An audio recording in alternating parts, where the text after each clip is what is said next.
Pessoal do meu canal, tudo bom com vocês? Hoje vamos fazer uma breve análise de um artigo que eu recebi por e-mail de Antero Leitziger, um cientista político finlandês, grande pesquisador na área da sociologia, da política, principalmente das relações russas com as regiões ali do Cáucaso e com os países satélites que a Rússia tem influência. Leitziger, ele foi um grande pesquisador nessa área e desenvolveu uma obra bastante interessante chamada Unholy Alliance, uma aliança profana, que fala sobre a relação entre a Rússia e esses países de mundo islâmico, de mundo muçulmano, vamos dizer assim. É um artigo bastante interessante porque fala de um assunto bastante atual que está ocorrendo aí nos dias aí, nos noticiários, sobre as ações de terror, principalmente ali do Oriente Médio. E esse artigo mostra a influência da Rússia, principalmente da KGB, sobre essas ações, que a gente acha que tem um fundo, uma conotação um tanto religiosa, mas vai além da religião, vai também de um espectro político, ideológico, que a KGB utilizou muito bem sobre isso aí. E assim, pessoal, a gente, para falar sobre essas ações de terror, tem que deixar bem claro sobre dois aspectos do que seria o terrorismo: o aspecto ideológico e o aspecto de método. O aspecto ideológico, ele é utilizado desde muito tempo, desde a Roma Antiga, passando pela França e descabando ali na Rússia, ali no período de Lenin, no período leninista da Rússia. E o segundo aspecto é o terrorismo em si. O terrorismo em si, ele não é um fato isolado.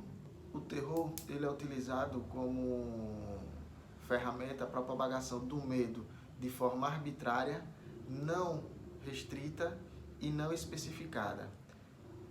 E no seu segundo aspecto, ele tem como método não o terrorismo em si, mas um método de propagação do medo utilizado por muitas correntes ideológicas, tanto os internacionalistas como os nacionalistas, desde a época da Revolução Francesa, do período do terror, lá para os meados de 1794. Esse método de política, ele é utilizado. O terrorismo, para ele ser caracterizado propriamente dito como terrorismo, tem que ter um cunho político. Mesmo que esses eventos, essas ações são feitas por criminosos, psicopatas, se não tiver um cunho político, não é terrorismo. E se for cometido por um simples criminoso, pé de chinelo, vamos dizer assim, e tiver um cunho político, esse sim pode ficar definido como um ato de terror. Bem, pessoal, sabendo disso aí, já fica mais fácil da gente rastrear e identificar essas ações. E muitas vezes também de coibir essas ações, porque ficou claro esse sentido de terrorismo, que para muitos ainda é meio vago, ok? Bem, o terrorismo, como nós conhecemos hoje, de forma moderna, ele surgiu no meados ali dos anos 60 para os anos 70, através dos socialistas internacionalistas, que se deram início a essa tendência. E os nacionalistas, eles seguiram essa tendência dos internacionalistas e fizeram uma transformação dos marxistas de origem muçulmana para marxistas de origem islâmica. Esse fenômeno contribuiu e ficou muito bem mais em voga quando Yuri Andropov assumiu a chefia da KGB. Nessa época, Leonid Brezhnev era o ditador da Rússia, e Andropov ele cria e tinham a intenção de reviver as ações especiais da KGB, utilizando países satélites e movimentos de frente revolucionária marxista nos países para poder disseminar essas ideias e essas ações. Com Andropov na chefia e depois da morte de Brezhnev, Andropov se tornou secretário-geral do Partido Comunista e ele utilizava como ferramenta para essas ações, para propagar essas ações de subversão, vamos dizer assim, os países satélites que a União Soviética tinha e, como eu já falei, as frentes revolucionárias marxistas de cada país. Teve um dos agentes chamado Semyon Tsengan, se eu não me engano, Simeon Tsengan. Esses nomes para mim são muito difíceis de estar decorando, pessoal. Semyon Tsengan, ele foi cunhado de Andropov e casado com a irmã dele, que muitas vezes o acusava de antissemitismo, acusava de várias outras coisas. E tem um romance chamado Praça Vermelha, de Edward Topol, que descreve muito bem essa relação conturbada de Andropov com a esposa de Tsengan. Sempre teve uma relação conturbada, que foi relatado, como já disse, no romance A Praça Vermelha, de Edward Topol. Tsengan, ele foi acusado de suicídio, mas todo mundo sabemos que quando se envolve KGB e Rússia, essas acusações são um tanto quanto suspeitas. E teve um fato também interessante, que o filho de Tsengan, ele se tornou agente-chefe da KGB no Azerbaijão, e o seu genro se tornou um dos principais fornecedores de arma no Cairo, na época que o mesmo estava sendo chefiado a KGB na Rússia. Outro fato bem interessante, que tem uma ligação entre os soviéticos e principalmente os agentes da KGB, foi um fato que em 1967 o Shah do Irã, ele se encontrou com manifestantes estudantis violentos na Alemanha, e a partir daí houve uma grande quantidade de manifestações por toda a Europa. Na França quase eclodiu uma revolução. Depois desses acontecimentos, várias células foram se formando na Europa, começando lá na Alemanha, Itália, e o pessoal que eram adeptos desse tipo de prática se concentraram mais lá na Alemanha Oriental. E teve uma reunião na Itália, na cidade de Florença, que, pessoal, eles se reuniram 16 grupos de ações de terror, dentre eles grupos palestinos, o IRA, o ETA e algumas células de grupo dessas ações de terror da América Latina, a ALN, o MR, dentre outros.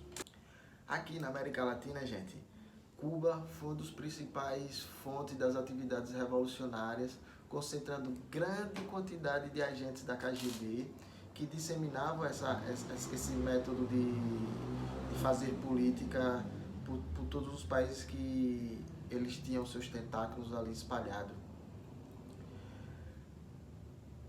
E Cuba também exportou o romantismo do revolucionário Che Guevara, que morreu, se não me engano, que tinha também sua mulher, sua namorada, uma alemã oriental, que morreu na Bolívia, provavelmente em consequência das guerrilhas, que nós já sabemos.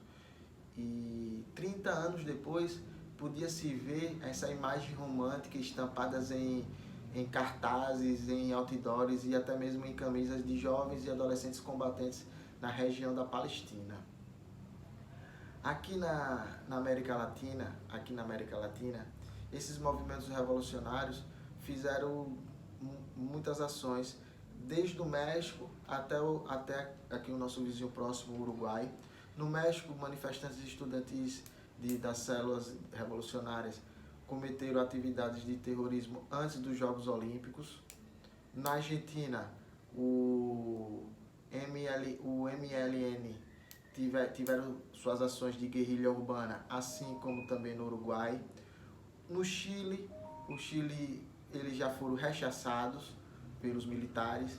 E aqui no Brasil, o movimento ALN e o MR8, eles fizeram uma grande ação, tanto na guerrilha do Araguaia, como fazendo o sequestro do embaixador norte-americano Charles Berkeley, que se encontrava aqui no Brasil em pleno período militar. Daí já podemos traçar um pouco a ligação desses modos operantes com a cabeça e os incentivos da KGB. Curiosidade, todos os líderes dessas células de ação de terror, desde o IRA como o ETA, eles pediram ajuda tanto financeira como de armamentos para Andropov.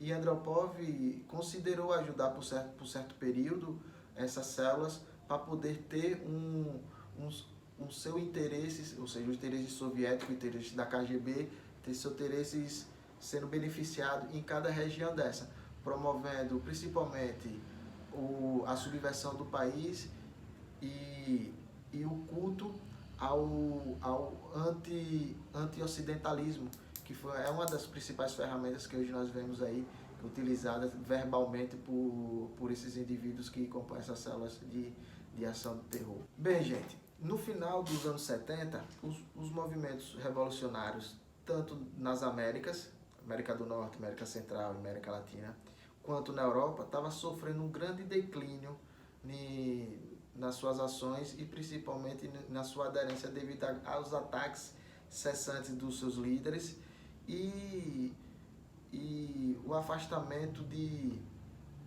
engajamento para essas células. E a KGB, vendo isso, eles estavam almejando algo que pudesse reviver esse espírito revolucionário e precisava de algo, ou então algum evento que o tornasse esse espírito novamente fervoroso. E coincidiu que esse espírito, essa motivação de reviver essas ações e de reviver esse princípio, esses modos revolucionários, veio do Oriente Médio. E com isso, pessoal, uma das práticas desse terrorismo moderno é o sequestro de avião, que se deu a partir de 1968 pela célula do Habashi, a FPLP, que nessa mesma época estava sendo estabelecido também o Estado de Israel, que teve apoio também da União Soviética, com a ajuda de incentivos e armando 20 anos antes as causas pró-Palestina e os árabes socialistas da época, os árabes marxistas da época.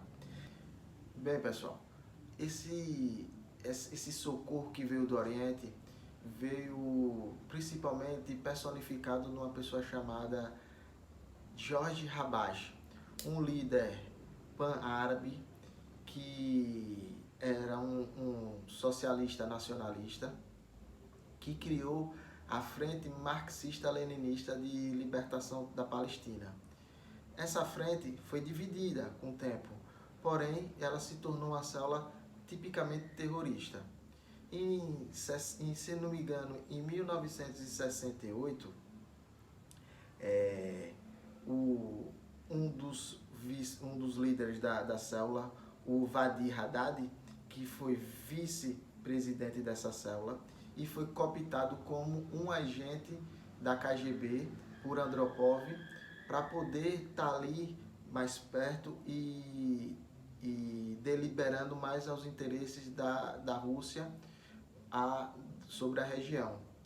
E com isso, vendo que essa frente estava bem alinhada com os pensamentos e o viés de Moscou, o Comintern russo, soviético, eles viram que seria uma boa oportunidade de estar dando um respaldo e dando um apoio tanto militar não, né? Tanto de armamento como de recursos financeiros para essa célula.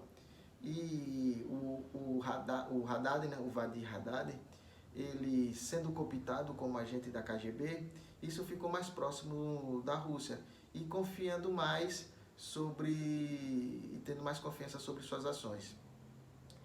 Andropov viu isso e entendeu que esse agente poderia estar sendo o principal vetor dos interesses da União Soviética naquela região, podendo fazer métodos que vai desde de cooptação de mais agentes a interesses que sejam benéficos tanto para a ideologia comunista como também para a manutenção e enriquecimento sobre alguns tipos de recursos que a região podia proporcionar para a Rússia.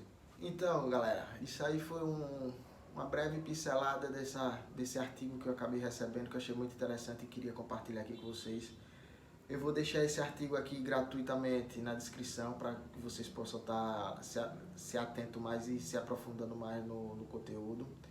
E peço a vocês aí que curta, compartilha aí o nosso conteúdo, deixa aí seu comentário. E é isso aí, pessoal. Muito obrigado.